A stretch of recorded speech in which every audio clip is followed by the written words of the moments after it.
Dans cette vidéo, nous allons présenter la réaction immunitaire adaptative à médiation humorale. Pour rappel, elle intervient en cas d'infection par une bactérie ou un virus, à condition que le virus circule dans le sang et qu'il n'ait pas encore infecté des cellules. Cette réaction immunitaire adaptative à médiation humorale met en jeu les lymphocytes B. Les lymphocytes B préexistent dans notre organisme, ici, avant même le contact avec un virus. Ils se distinguent par les récepteurs B présents à leur surface. Ces récepteurs ont des formes différentes et ils correspondent à des anticorps membranaires.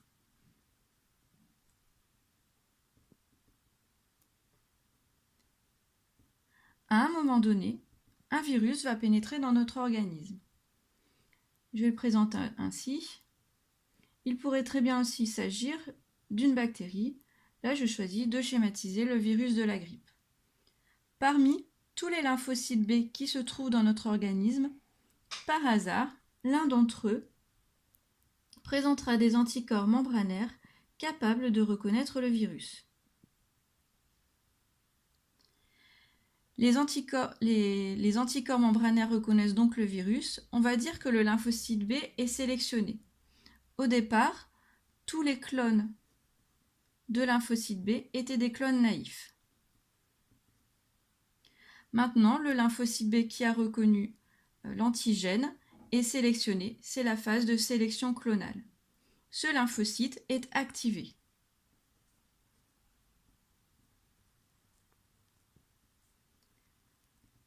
Ce lymphocyte activé va alors subir une phase d'amplification clonale. Cette phase d'amplification clonale correspond à des mitoses successives, c'est-à-dire des divisions cellulaires. Ainsi, mon clone activé va se multiplier à l'identique. Je vais donc toujours avoir le même récepteur membranaire à sa surface. Vous pouvez en dessiner autant que vous voulez. Ils ont exactement tous le même récepteur membranaire. Une fois cette phase d'amplification clonale par mitose successive, va succéder une phase de différenciation clonale. Cette différenciation clonale consiste en la transformation d'un lymphocyte B en plasmocyte. Le plasmocyte est un peu plus grand que le lymphocyte B. Je retrouve un noyau de la même taille et je vais trouver aussi des structures permettant la production d'anticorps. Ainsi, ce plasmocyte va sécréter des anticorps circulants qui vont pouvoir se déplacer dans la circulation sanguine. Comme vous pouvez le voir, ces anticorps circulants sont identiques aux anticorps membranaires. La seule différence, c'est que les anticorps membranaires étaient situés à la surface de la membrane des cellules, alors que les anticorps circulent dans le sang. Ainsi, face à mon virus,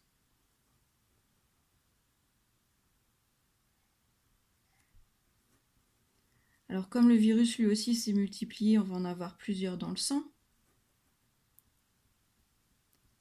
les anticorps vont venir se fixer sur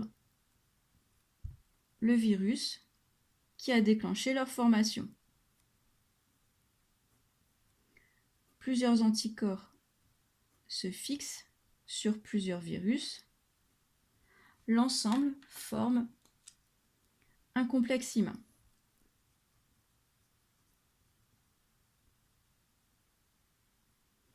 Ce complexe immun va être reconnu par une cellule phagocytaire. En effet, à la surface de la membrane des cellules phagocytaires, on va avoir des récepteurs capables de reconnaître la partie constante des anticorps. Ensuite, l'immunité innée et l'immunité adaptative vont se joindre pour éliminer le pathogène. En effet, la cellule phagocytaire va réaliser la phagocytose, comme on l'avait vu dans la réaction immunitaire innée. Ces lymphocytes B n'agissent pas seuls. En effet, ils ont besoin d'aide. Ils vont être aidés par les lymphocytes T CD4. Les lymphocytes T CD4 aussi présentent des récepteurs très différents à leur surface.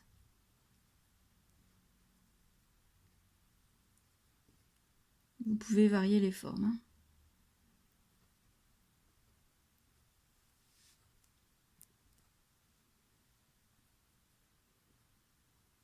Ces récepteurs ne sont plus des anticorps membranaires, mais des récepteurs T. Un lymphocyte T CD4 n'est pas capable de reconnaître un virus seul circulant. Il va avoir besoin que ce virus soit présenté. Nous revenons alors à l'immunité innée. Reprenons cette immunité innée vue dans le premier chapitre. Voici mon virus de la grippe. Il avait été reconnu par une cellule phagocytaire.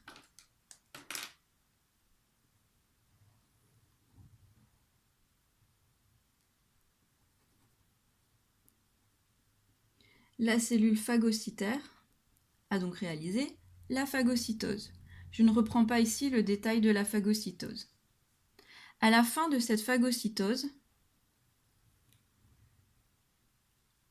une fois le virus digéré, des débris sont rejetés. Mais certains débris peuvent être présentés. Voici ici des débris de mon virus. Donc ces débris vont être associés à une molécule qui existe déjà à la surface de ma cellule phagocytaire. Cette molécule est appelée CMH ou complexe majeur d'histocompatibilité.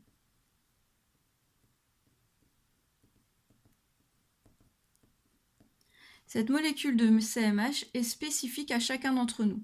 C'est-à-dire que nous, là, ici, au sein d'une classe, nous avons tous, à la surface de nos cellules, une molécule de CMH, mais elle est différente d'une personne à l'autre. C'est ce qui fait notre identité. Une fois que la cellule phagocytaire présente des débris de l'antigène avec le CMH, elle devient alors une cellule présentatrice d'antigènes. Ainsi, elle va pouvoir venir présenter l'antigène associé au CMH aux différents lymphocytes T CD4. Comme précédemment, un des lymphocytes T CD4 pourra reconnaître ici l'antigène présenté par la cellule présentatrice d'antigène. Il subira alors une phase de sélection clonale. Celui qui a reconnu l'antigène associé au CMH est alors activé. Il n'est plus un lymphocyte naïf. Ce lymphocyte activé va subir la phase d'amplification clonale, c'est-à-dire qu'il va aussi subir des divisions, appelées mitoses. Donc plusieurs divisions successives vont conduire à la multiplication en nombre important de ce lymphocyte T qui a reconnu l'antigène associé au CMH. On va donc le retrouver plusieurs fois à l'identique. C'était la phase d'amplification clonale. Une fois cette phase d'amplification clonale,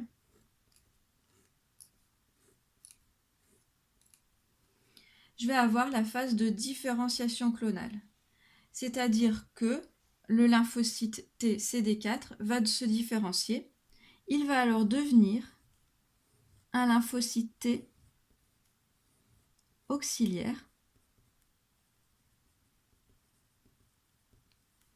ou lymphocyte T helper. Quelle est la différence avec le lymphocyte T CD4 normal? Eh bien, celui-ci est capable de produire une molécule appelée interleukine.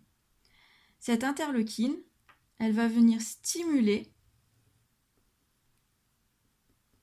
les mitoses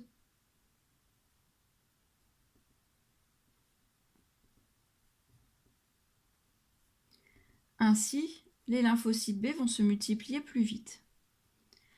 L'interleukine va venir aussi stimuler la différenciation clonale en plasmocytes. Donc les lymphocytes B vont plus vite devenir des plasmocytes.